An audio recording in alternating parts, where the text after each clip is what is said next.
నీకు అని చెప్పారు.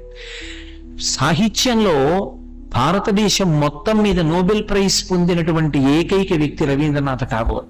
రవీంద్రనాథ్ ఠాగూర్ తర్వాత మళ్ళీ ఈ దేశానికి అంత గొప్ప బహుమానం పూర్తి స్థాయిలో రాలేదు.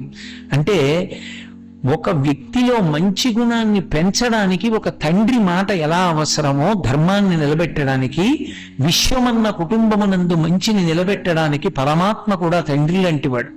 తండ్రి లాంటి వాడైనటువంటి పరమేశ్వరుడు రాక్షస పక్షాన్ని వహిస్తే ధర్మం ఏమైపోతుంది?